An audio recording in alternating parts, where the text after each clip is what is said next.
Hello there, this is Alan Gassman, and I am here with Srikumar Rao in the Gassman Karate Di Nicolo studio. It is Thursday, August 1st, 2019, and hold on to your hats because you're going to see and hear a lot of very interesting and very useful things today, which is going to make you a much more productive professional. If you're a Florida Bar member, your CLE credit is 1905899N, thanks to the Florida Bar Ethical people and Matt of my office for making that happen.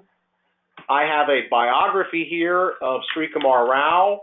I'm not going to go through the biography, but if you don't know about Srikumar, I think you'll want to read page 3 when you come back at it. My two favorite books in the entire world, and the two books that have done most for me, is Are You Ready to Succeed, written by Professor Rao, and Happiness at Work, also written by Professor Rao.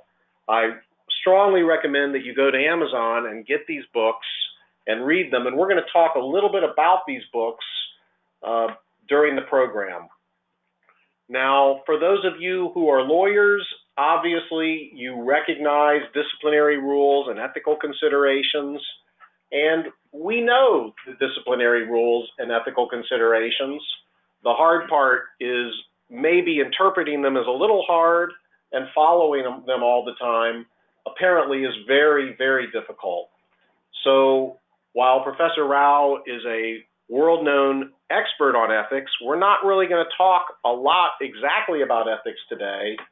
We're going to talk about how to be better professionals, because if you're a better professional, you will be ethical and you will be happier and the world will be better. So, Srikumar, I've got my first question here, page 8. Why do some people get upset when things don't go exactly their way, while others laugh and either take it in stride or allow the challenge to improve their day? And I came up with multiple choice, but I'm sure you're going to want to give a little bit more thorough answer. A, it's because of genetics. Some of us were just born to be able to take things in stride. Some of us weren't. B, it was our upbringing, whether our parents took things in stride or whether they taught us how to take things in stride. C, it has to do with our point of view. Or D, if we weren't all crazy, we'd all go insane. So how do you... Multiple choices, Alan. Hello, everybody. This is Srikumar Rao. And Alan, let me answer your question by asking your listeners to think about something. And what I would like them to think about is that every single one of them, and that includes you, Alan, is a control freak. You want to know what's going to happen today. You want to know what's going to happen tomorrow. You want your life to go in a particular direction. You're an attorney, you handle client cases, and the reason you do that is because in your head is the notion that if I do this, then things are going to happen. I'm going to progress professionally. I'm going to have a certain position in society. I'm going to do this hierarchically. And in some way, I'm going to make my world the way I would like it to be. So the short order is, we're control freaks. We would like to have our world go the way we want it to be. But unfortunately, we do not have control. We never had control, and we never will have control. Because no matter how carefully you lay your plans, no matter how diligently you try to execute so that you meet your plan, there will always come a time when something will come out of left field and knock all your plans into a cocked hat. So, persons who get upset when things don't go exactly their way have not come to terms with the truth that they do not have control. They never had it, they never will have. But the ones who laugh recognize that they have the illusion of control, and they use the illusion of control to make plans and try to achieve plans, but they know deep down that they don't have control. So when something happens and they realize that what they want is not going to happen, they simply laugh and say, This is the time the illusion of control failed, and where do I go now? And if you recognize that upfront and make allowance for it, hey, that becomes a game, and it actually improves your day.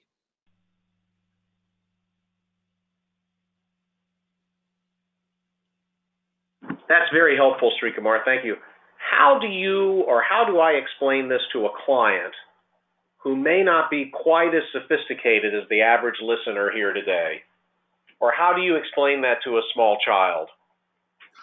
Small child is actually very easy, Alan, because small children don't have the models we have, which we believe very strongly in. So don't have to unlearn as much as we have to do. So my experience with children is you talk to them in a familiar fashion, talk to them as though it's a game, and they get it immediately. With clients, it's a little bit more difficult. And a good way to broach the topic is ask them to look over their life and simply ask them, has there ever been a situation in your life when something which you thought was a slam dunk came unraveled? And from there, you go into a discussion of how nothing is really under control, and gradually lead on to, we're going to try our level best, we're going to invest in the process, not the outcome. And if you do it that way, they'll get a sense of it. Yeah, Srikumar, one thing I came away from when I took your program was that I should simply just plan on having half an hour a day completely wasted. Yes. So at the end of the day, if I only had 15 minutes wasted, I would just feel really good about it. Yes. Budgeting for the interruptions. Yeah. Okay, so here's the next question posed by our panel here.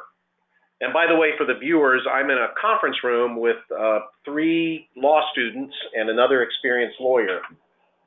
Why are some people fearful of things like making a mistake, being called out for the struggle of learning, not fitting in with a peer group, while others seem very brave and able not to let these types of things bother or influence them for the worse? And here's some sample answers. A, genetics. B, upbringing. C, point of view. Or D, if we weren't all crazy, we'd all go insane. How do you answer that, Srikumar? Once again, great multiple choice. And once again, I will pick C. Here's the thing, Alan. Most of us tend to live in a me-centered universe. By a me-centered universe, what we mean is no matter what happens in the world outside, we immediately bring it down to what's the impact on me. For example, let's say your partner gets a great job offer, and you immediately start thinking of, how is this going to affect our relationship?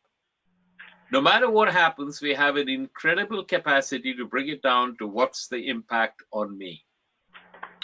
Now, the reason this has a bearing on the question you posed is people are fearful of things like making a mistake because they're very hung up on how are they going to perceive me?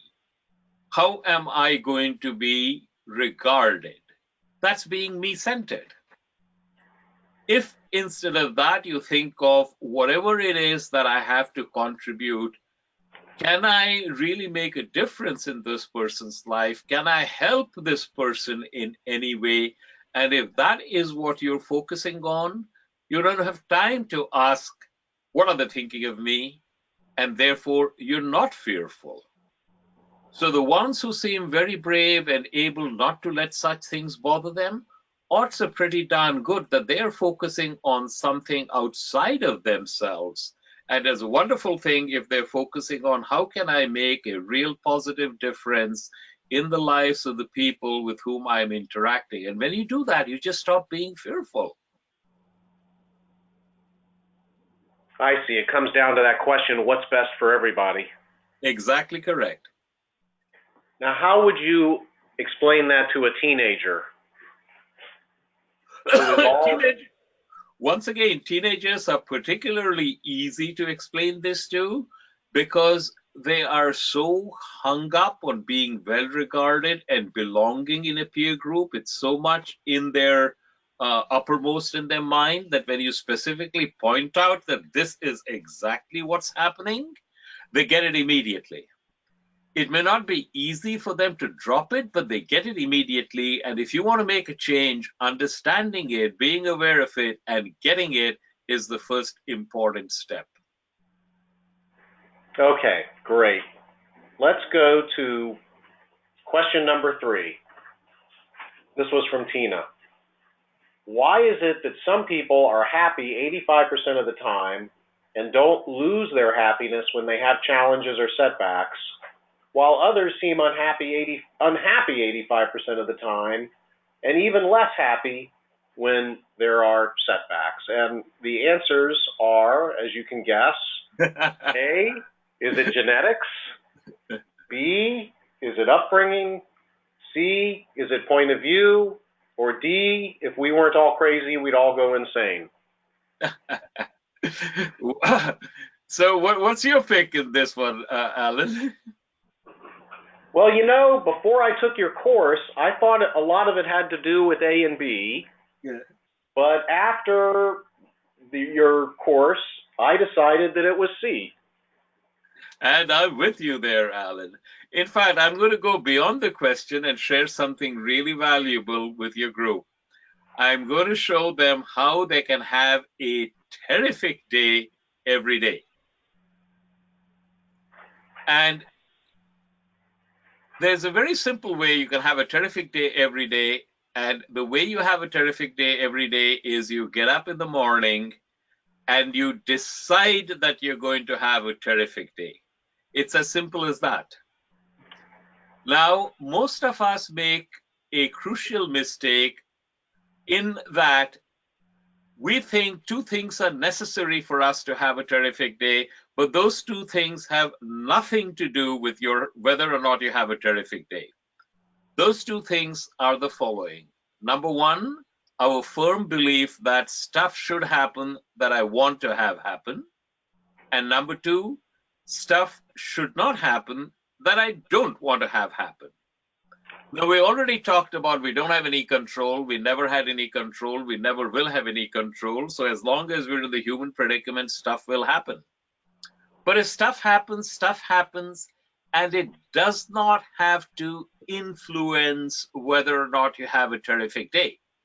So if you decide that you're going to have a terrific day and shit happens, all it means is in your terrific day, you got to spend some time cleaning up. But it doesn't have to prevent you from having a terrific day. In fact, what I advocate for persons who take my program is put in an hour a day saying, okay, in my terrific day, I'm going to spend 1 hour cleaning up the shit that's inevitably going to happen. And then there's even fun in cleaning up the shit and seeing if you can do it in a half hour rather than an hour. When you recognize this, then no matter what happens, you don't lose your happiness because you've already accepted that since I don't have any control, I'm going to deal with what happens. And I'm not just going to deal with it as it has to be done. I'm going to deal with it with joy because life is altogether too short not to be happy. That's how the 85% pull it off. And the 85% who are the other ones who are unhappy most of the time, that's because they haven't really understood what I've just put out.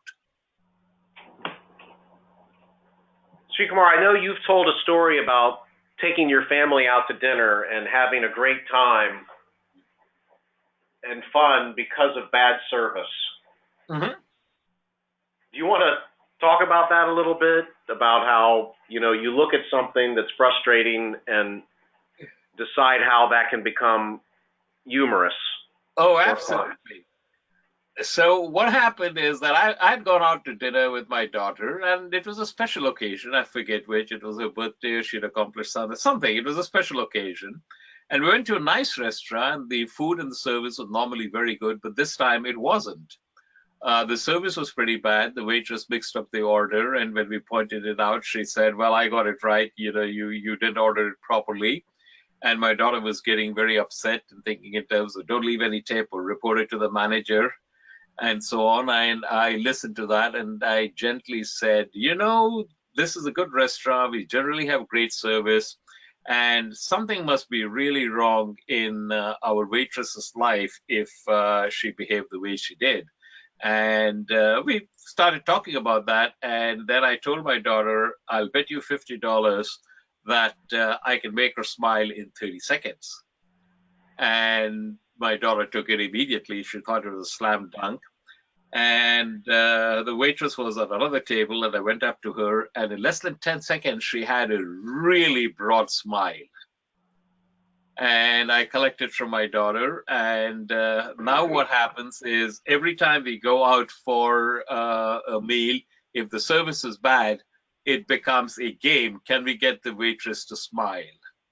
Are you curious about how I got the waitress to smile, Alan? Absolutely. I just went up to her and said, I have a bet with my daughter. Would you please smile broadly and I'll give you $20? Oh, that's a great one. That's a great one.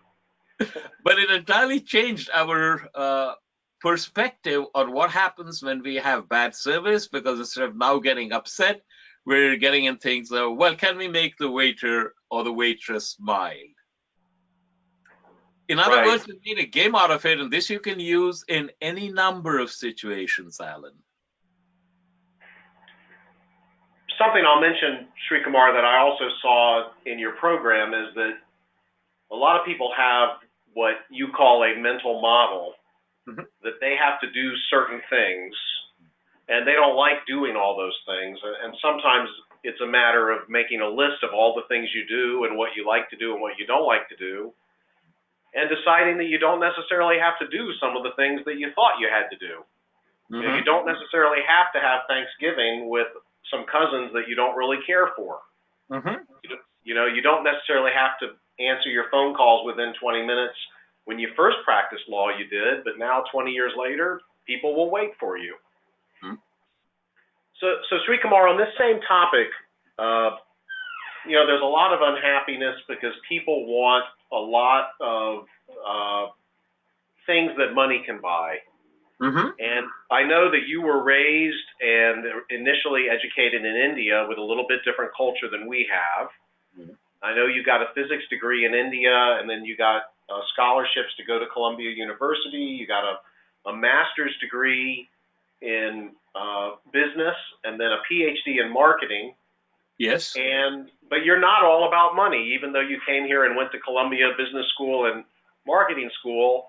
How does that work where people are unhappy because they don't have $5 million, they only have $3 million, or their Corvette is not good enough, they wish they had a Ferrari? How does that work, and how does that look to you, and how should that look to us? Okay, that's a very good question, Alan, and it's very profound. In my own case, it's not that I don't like money. It's not that I don't go to get money. It's simply that I don't let it define me, and I don't let it affect my internal emotional domain. Do I go out and say, okay, I'm going to do this, and if I do this, I'm going to get a client, I'm going to make a lot of money? Do I have expectations like that? Absolutely, all of the time. And if it does happen, fantastic. If it doesn't happen, fantastic. I do not allow that to disturb my inner equanimity. And this is something that we all have the capacity to do. And the way of getting there is to first recognize that we are on what we call a hedonic treadmill. So we live our lives with a model, and the particular model I'm talking about is the if-then model.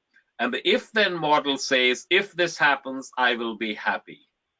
If I win a big settlement for this client, if I had a bigger house, if I had a better car, if I had a faster car, if I had a faster car than my law partner, whatever it is, we have the notion that if this happens, then we will be happy.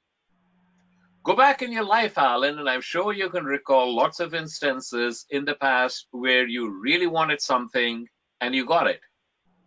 And what did you do to your well-being? You felt thrilled about it for a day, a week, and then it simply became part of the background of your life, and you went on and there was something else you wanted.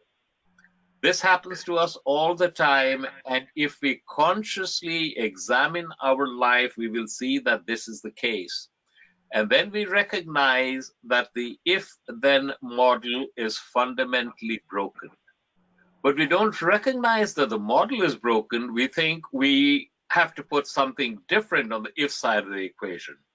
So I thought if I got married, I would be happy. I now recognize that I married the wrong person and I have to extricate myself from it with as little financial damage as possible and marry the right person, and then I will be happy. It's the model that's broken, not what you put on the if side of the equation. So if you seriously ponder this, if you realize that your life is in thrall to the if-then model, which is fundamentally broken, that's the first step to realizing how you are literally ruining your life. And from that, you can start letting it go. And that's what my entire program is about. How can you identify the models that are not serving you and either abandon them or make changes in them so that they do serve you? Right, because you have a better chance winning that trial next month if you concentrate on enjoying the process of preparing for the trial, as opposed to concentrating on, oh my gosh, I hate what I'm doing, but I really need to win this trial. Absolutely correct. Did you ever talk to Ken, Allen? I remember introducing you. Yes, yes, he's a trial lawyer who has That's exactly tremendous correct. He results. said after taking PPM, he felt so much better about what he did, and he started winning more too. So this Right. definitely works. Yeah, absolutely. Now we'll go to page 11. And this, what are the primary qualities of the people in the previous examples who do not get upset, ruin their day over a setback, are not afraid to admit or demonstrate weaknesses or mistakes, and are happy 85% of the time?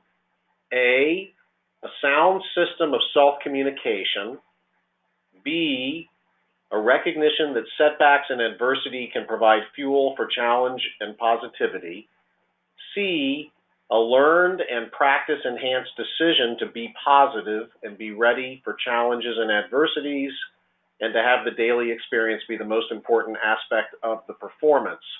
So I think everyone on this call understands B, although we understand it right now in our science brain. It's hard to get the reptile brain to do that.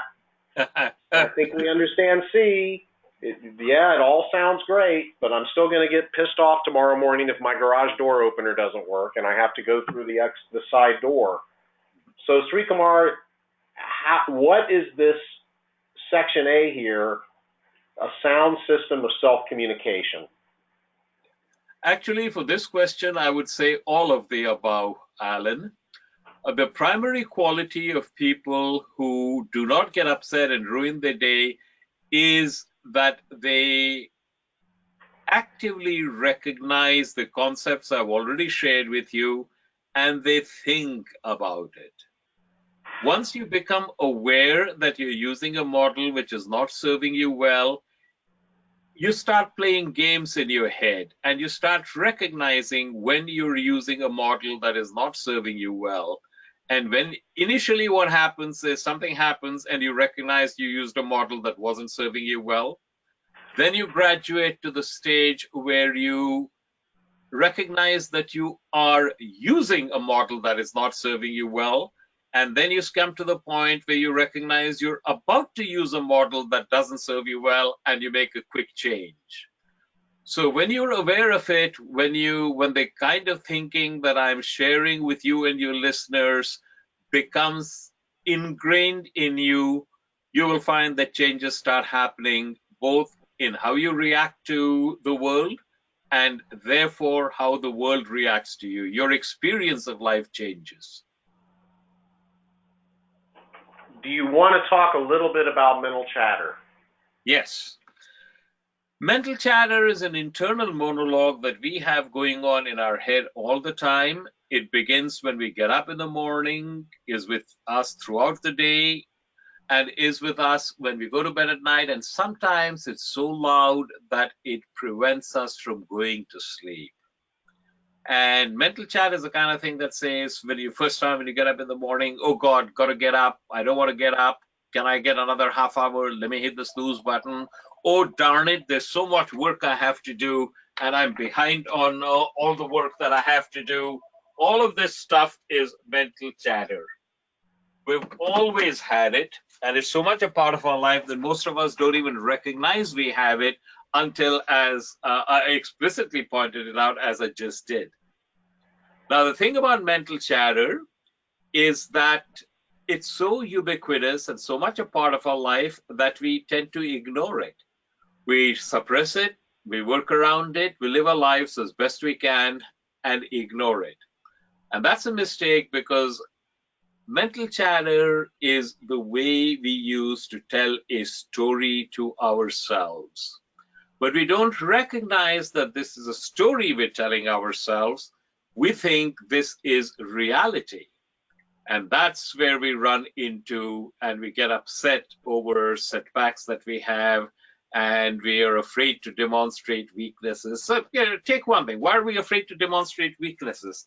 Because in the back of our head is a notion that if I demonstrate weakness, somebody is going to think less well of me. If I demonstrate weakness, somebody is going to take advantage of me. And that's a story that you're telling yourself. And the thing about a story you're telling yourself is it's just that, it's a story. You can tell yourself a different story, and the way you tell yourself a different story is once again by using mental chatter. Do you have time to go into the parable of the second arrow, Alan? Oh, yeah, I love the parable, and we have 33 minutes, so we're doing great. All right, fair enough. So here is the deal. This is a very famous Buddhist parable. The teachings of the Buddha didn't come to us from books that he wrote. They came to us from transcripts of conversations that he had with his disciples. So Ananda was one of the Buddha's important disciples, and the Buddha asked Ananda, Ananda, if an arrow were to strike you in the arm, would it not be very powerful? And Ananda said, yes, Lord, it would be very powerful. And then the Buddha followed it up by saying, and if a second arrow were to strike you at exactly the same point the first arrow struck you, would it not be even more powerful, even more painful? And Ananda said, yes, Lord, it would be even more painful. And then the Buddha asked, why then do you shoot the second arrow? Now, this is a profound question, but I can understand that many of your listeners are a little puzzled. So let me explain with a story. So there is this woman who's a good mother, and she has a son who's just turned 16, and he's got his provisional driver's license. And one day he comes up to his mother and says, hey, Mom, there are a group of us getting together, and I really want to go, and could I borrow the car? And the mother says, of course not. She says, where do you have to go? I'll drop you there. He says, no, you don't understand. You can't be there. I don't want you anywhere close to the place. I have to be there.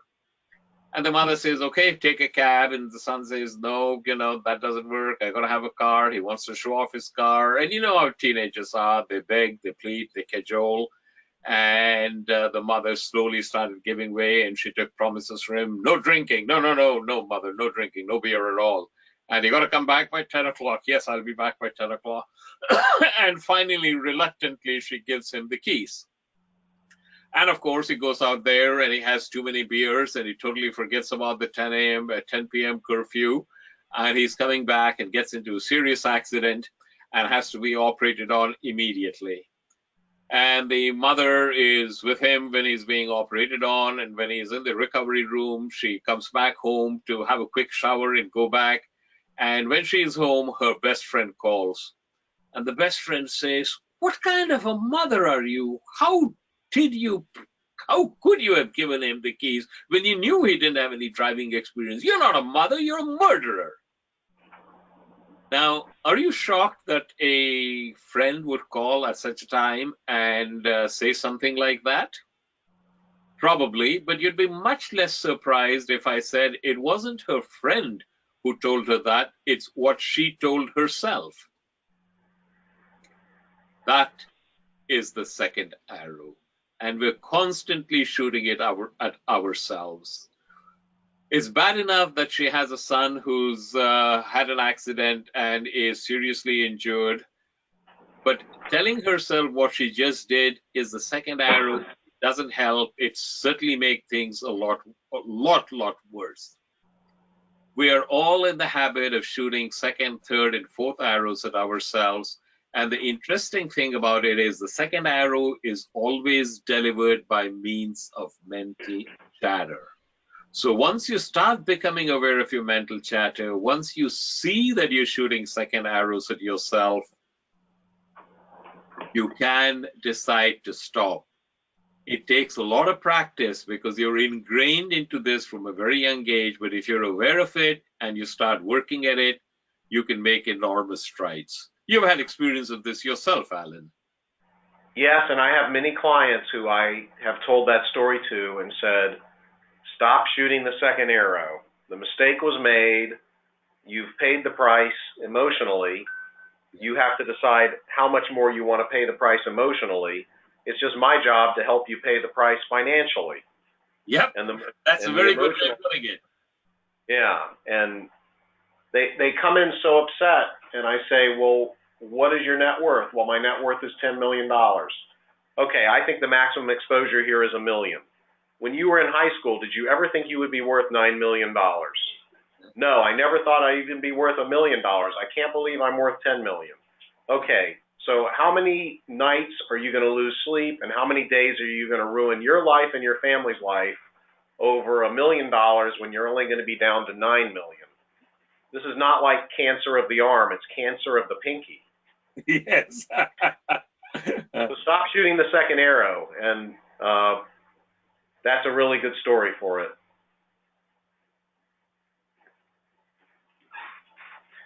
Srikumar, I'm going to skip now to page 15, and Okay. you're doing a great job. I'm thoroughly enjoying this, as are the people in the room. By the way, do you guys have any questions for Srikumar? It makes perfect sense, right? Okay, so Srikumar, on page 15, I put down these habits of thought and action. So we know we have the mental chatter, and when we read your books, we learn how intense and impressive and deceptive this mental chatter is, because you don't realize you have it, and it's a constant barrage of nasty self-criticism, and everyone thinks it's unique to them, but it's just part of the makeup of what you call the human predicament. Correct. So how do you answer this mental chatter, or how do you channel it, or how do you turn it off? What do you do to once you realize you have it? You cannot turn it off, Alan. Try turning it off. You won't succeed. It'll simply become more energized and more powerful. The only thing you can do with your mental chatter is become aware that you have it. And here's the paradox. The more you become aware that you have mental chatter, the moment you become aware that you are having mental chatter, you become the observer. Previously, when you're not aware that you have mental chatter, you were the mental chatter. By consciously becoming aware of it, you moved away from becoming the mental chatter, from being the mental chatter to being the observer. And once you become the observer, you find that your mental chatter loses much of its ability to take you to places where you don't want to go. So the very first exercise in my program, and it's a seminal foundational exercise, is to start observing your mental chatter. So you recognize that you have this horrible beast you've always harbored, and the more you become aware of it, the less horrible it becomes. And then, of course, you go on to focus on gratitude. All of us have a habit, an unfortunate tendency to put all of our emotional energy on the 2, 3, or 4 things that we have arbitrarily decided are bad in our lives. We forget how much there is, which is really fantastic about our lives. I will wager that of all the people who are listening to this webinar, nobody has to bother about, will I have food to eat tomorrow? Nobody has to bother about, do I have a bed to sleep in? Do I have a roof over my head? Am I reasonably confident I can go from place A to place B and not be blown up?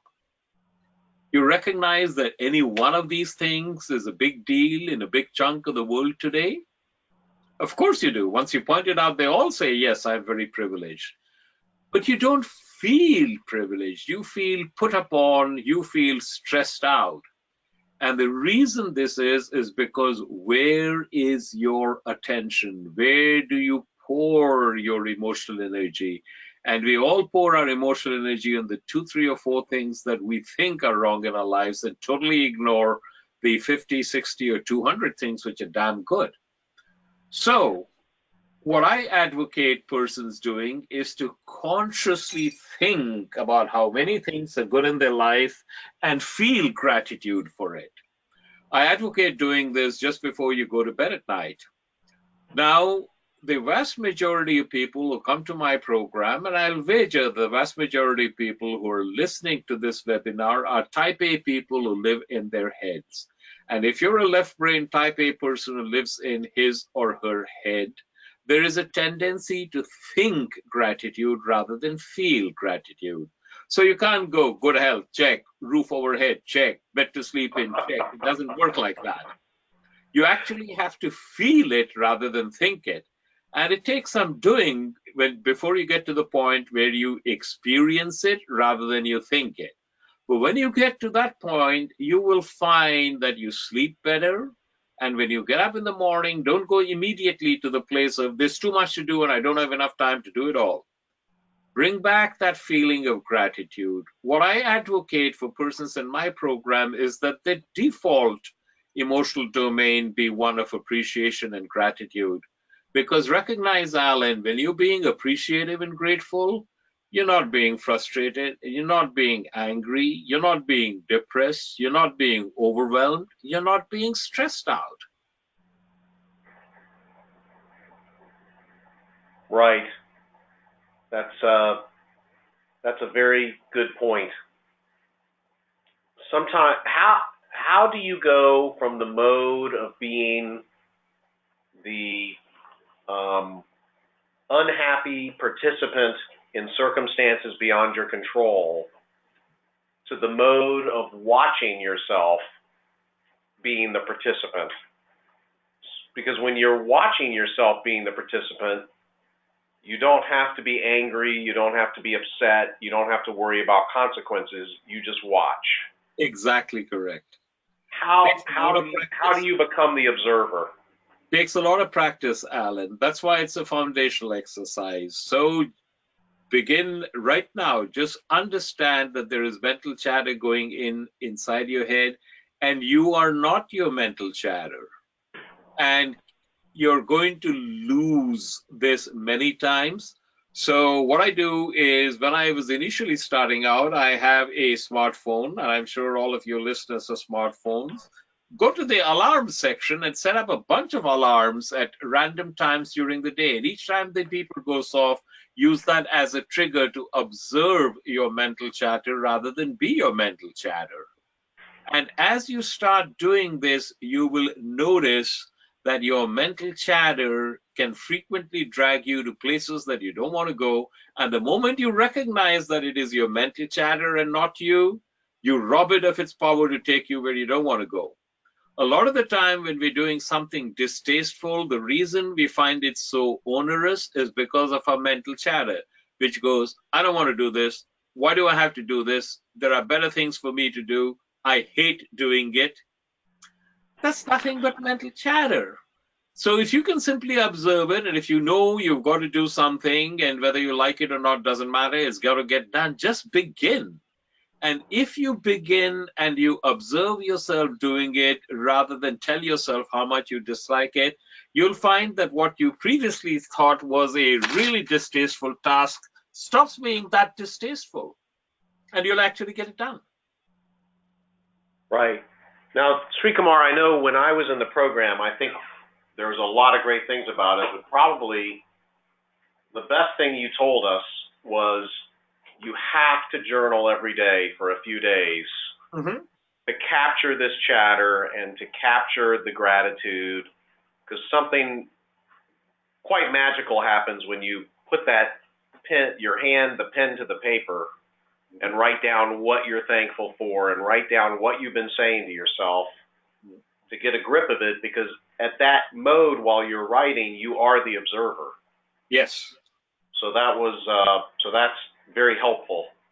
Yeah. Now, and I must say, Alan, that of the 1,000+ people who have taken my full live program, you were one of the very best in terms of the notes you took, and I'm so glad that you shared it with me so I could share it with the people, and your retrospective was fantastic.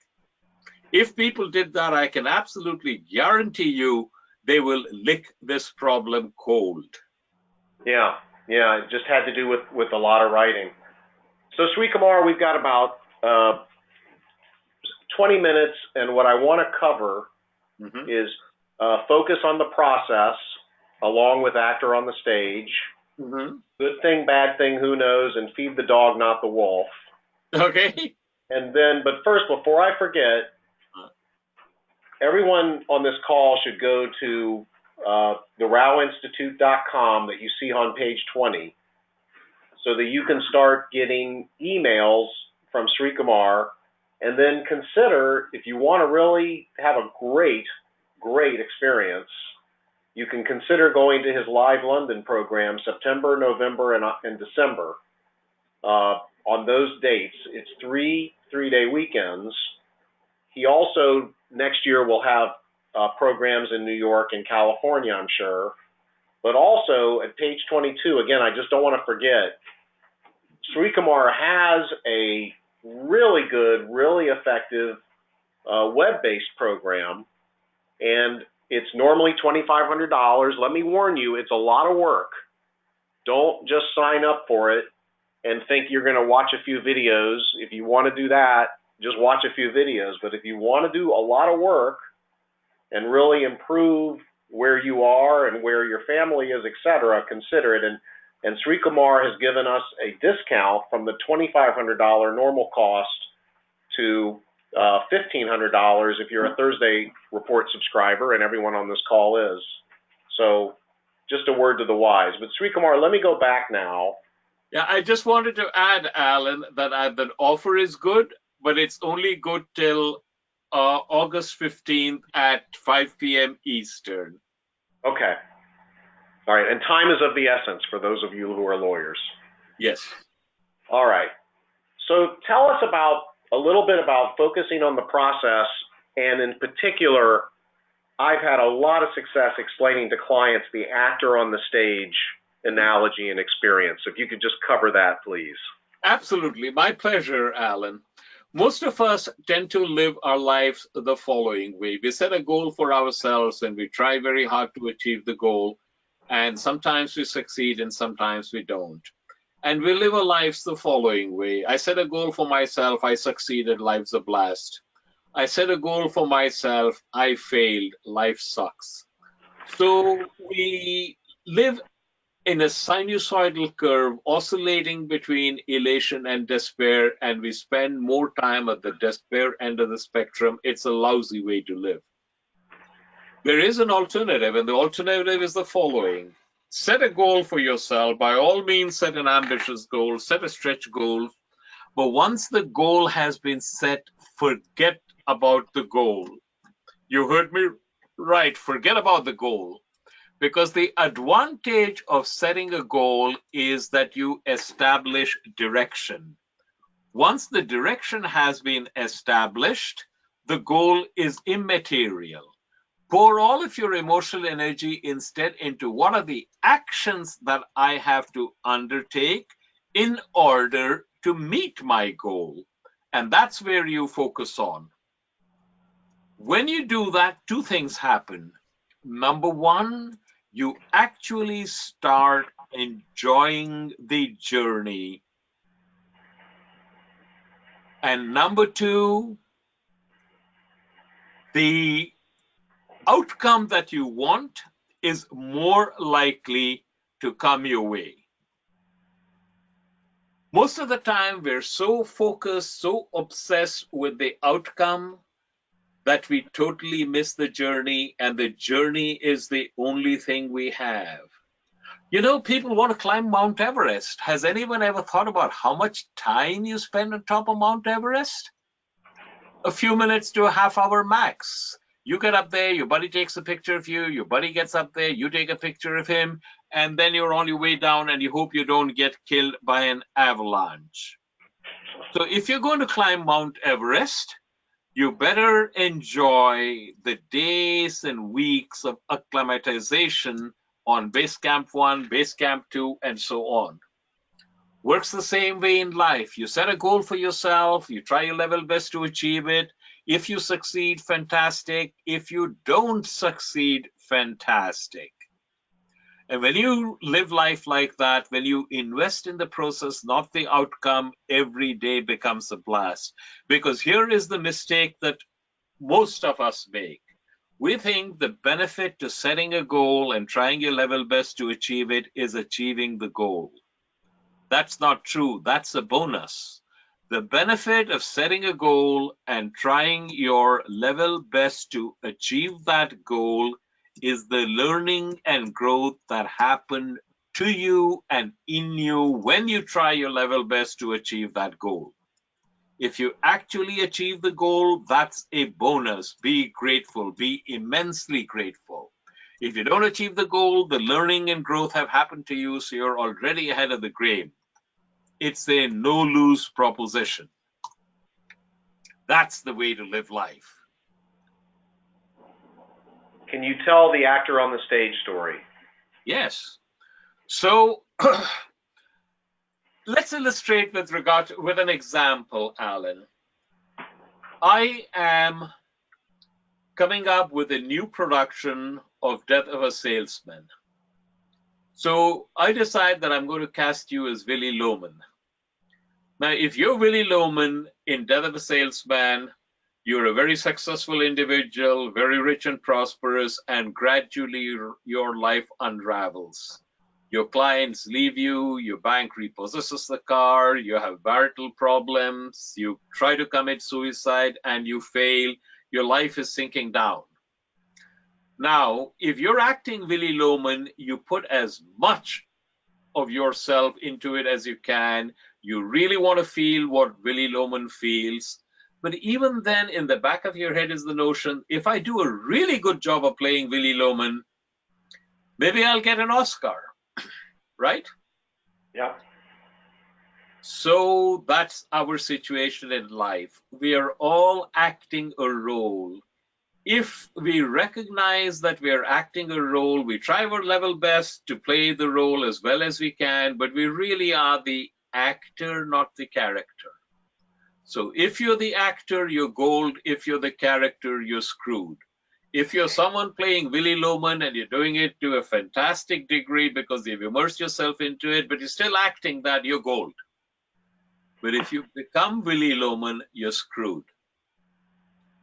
So we are not who we think we are. Now, that is something I get into in great detail in my course, both the live and the online program. It's a little too complicated to get into right now, but we're all playing a role. Everything that you're doing, you're being an attorney, you're being a father, you're being a grandfather, you're being a husband. These are all roles that you play. And you play the roles to the very best of your ability, but recognize that this is a role you're playing. You're the actor. As long as you identify with the actor, you're gold. As long as you identify with the character, you're screwed.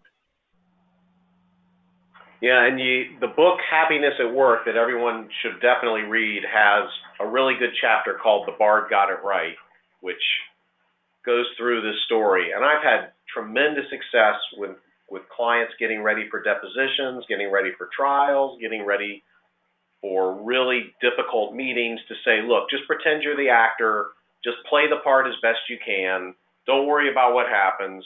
You're just concentrate not on what happens in the meeting, not on what the other people do, only concentrate on your own behavior as the actress on the stage, play your part well, and then we'll just be very happy that you played the part well and have a good time doing it. And it really can change the outlook for people who are in tough situations with just a few sentences like that. You know something, Alan? Ken did exactly the same thing. Every time he goes in to make a closing statement or any kind of a statement before that, that's exactly what he tells himself. And he says it works wonders in terms of how he performs and the credibility he has with the jury. Yeah. So, Srikumar, you have a great story on good thing, bad things, who knows, which I think we can come back to. But for those people who want to be done within 9 minutes, I want to talk about something that I have found to be very ethical and, quite candidly, very effective in dealing with people who are not so ethical. And as you know, there's black and there's white and there's gray, and people look at gray and they decide it's black or white, depending upon what their persuasion may be. But talk to us about feeding the dog and not the wolf, because I have found that, again, this causes people to become much more ethical than they otherwise would be. This comes from the Native American tradition, Alan, and there are many versions of the story, but I like the one I'm about to share with you. So there was a young man growing up, and he was about to take his place with the adults of the tribe, and the final rite of passage was a conversation with the medicine man. And the medicine man told him, here is this dog, kind, intelligent, loving, trustworthy, and here is this wolf, malevolent, cruel, vicious, ready to slash at, bite, and kill anything. And the dog and the wolf are fighting, and the dog and the wolf are both inside you. So the young brave asks, which one's going to win? And the medicine man says, whichever one you feed. Think about it, Alan. Inside each one of us are altruistic, let's help each other and make the world a better place impulses. And inside each one of us are also, let me grab everything I can for myself and the devil take the hindmost impulses. And the two are always at war. It is our job to selectively identify and feed the dog in ourselves. Don't make the mistake of thinking you're only going to feed the dog, not the wolf. It ain't going to happen. The best you can hope for is that you're going to feed the dog more than you feed the wolf. And when you do that and the dog in you becomes friendly, healthy, it's also your job to selectively identify and feed the dog in every person you meet. And when the dog in you becomes friends with the dog in the other person, magic happens in both your lives. A lot of the time, we are feeding wolves and you don't even recognize that we're feeding wolves. For example, right now we live in about as polarized and terrible a political situation as I can recall in the 4 decades that I've been in America. So you meet someone and you immediately launch into a diatribe of how bad things are and how they of course being the people you disagree with, how unreasonable they are and how the country is going to hell in a handbasket. And the other person also does the same, and you commiserate with each other and top each other's stories, and you go back feeling good about yourself. And you never recognize that you fed the wolf both in yourself and the other person. But if instead you're taking the tack, you know, this is really terrible, and I don't like to see that there is so much polarization. Is there anything that I personally can do to help this decrease? Is there anything that I can do to find common ground? Let's do it together because this is our country, damn it. And if you do that, you fed the dog, not the wolf. So what I advocate for you and everybody listening, Alan, is every conversation you have, just ask yourself, did I feed the dog or did I feed the wolf?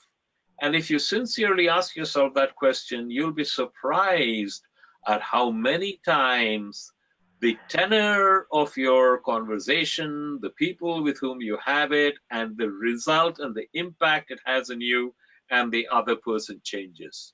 So every time you have any interaction with anyone, decide you're going to feed the dog, not the wolf. Something that you really helped a lot of people in my class with was how you deal with a toxic person. Mm-hmm. And my class was in New York, and a lot of people worked in New York City and had what they described as the toxic boss. And they feared the toxic boss, and they hated the toxic boss, and they weren't sleeping at night, and the toxic boss was their 800-pound gorilla. Mm-hmm. A month later, when we had the next session, the toxic boss didn't bother them at all. Mm-hmm. So because of the advice you gave, and you want to talk about that a little bit? Because as lawyers, sure. I have several strategies for persons to deal with toxic boss, so I don't recall which is the one that I used in your class, probably more than one, but let me share a very powerful one. We think that the boss is a very important character in our lives because a boss can do things. A boss can fire you, he can give you a plum assignment, he can increase your salary, he can promote you, he can give you a bonus, and therefore this is a person I have to placate in some way. Not a very healthy way to look at things. I propose that they look at the boss as a FedEx guy. The FedEx guy gives you the package, and because you're polite, you say thank you, but you really know the package came to you from somewhere else. In exactly the same way, the boss is a FedEx guy. Yes, he can deliver raises. Yes, he can give you plum assignments. Yes, he can banish you to Timbuktu. But it's not the boss who's doing it, it's the universe doing it, and the boss is merely the instrument of delivery. The boss is the FedEx guy. And the moment you think of the boss as a FedEx guy, as opposed to this all-powerful creature whom you have to placate, it changes something in your head. And when it changes something in your head, it actually changes the relationship between you and your boss too. Simple way to remember it, the boss is a FedEx guy. And all of a sudden, toxic bosses lose a lot of their power to tyrannize you. yeah, that's very good. And we're going to have a part 2 to this, and we're going to talk more about how to work with how you handle and how you internalize dealing with toxic people. Because as lawyers and other advisors, we certainly do have our share of toxic people. So one question I have here from the audience, Srikumar, is what is the online version of Creativity and Personal Mastery like? If somebody signs up for it, what do they have to do, and what happens? Well, first of all, they have to apply and be accepted into the program. But if they apply and are accepted into the program, it lasts 12 to 14 weeks. And the reason I say 12 to 14 weeks is because depending upon the combined progress of the people, if you need more time to work on exercises and things like that, we're flexible and we can extend it. So that's why I say 12 to 14 weeks. There are 10 modules, and in each module, you have a video where I explain the concept. Then you have individual exercises that you do, and you also have a group exercise which you do with your cohort live. We typically use Zoom as a platform so you can see everyone and hear everyone. And there's one exercise, generally one exercise a week. So before you're done, you're together in a small group exercise with everybody in the cohort. The cohort is generally 12 to 20 people, so it's a small size. You get to know everyone really well. And if you do the exercises conscientiously, your life will change significantly for the better. No ifs, ands, or buts. You take the program, you do the exercises conscientiously, your life will change. You will also interact. There's a lot of one-on-one interaction with my facilitator, who's a wonderful lady who's taken the program herself. And there are also webinars with me, such as like the one we're having right now. Only it also has a video component where you actually get to ask questions. And I'm also available for help and consultation. Send me an email and we can even talk privately if you need to. And anybody who would like to just have a conversation with Srikumar, you've got his email address there at the bottom right side of the page. We're definitely going to have a part 2 of this, but in the meantime, take the opportunity to look at these books, Are You Ready to Succeed?, which really encapsulates a lot of what you do with Srikumar's programs, which he developed while at Columbia, Stanford, London School of Business, and also a lighter read, but a really interesting read, is Happiness at Work. So Srikumar, our hour is up here. Thank you so much for all you've done for me, for all you've done for my family, for our office, for our friends, and the whole universe. I'm really looking forward to part 2 of this because we've saved some of the best for last. Thank you very much, Alan. It's always a pleasure working with you. And I am delighted that you decided you were going to make the trip from Florida to New York to take the program. You did it twice, too. So thank you for doing that. And I look forward to seeing you in a couple of weeks. Beautiful. Have a great day. You too, Alan, and everybody else. Right. May the rest of everyone's day be billable. Thank you. Bye, Alan. Bye.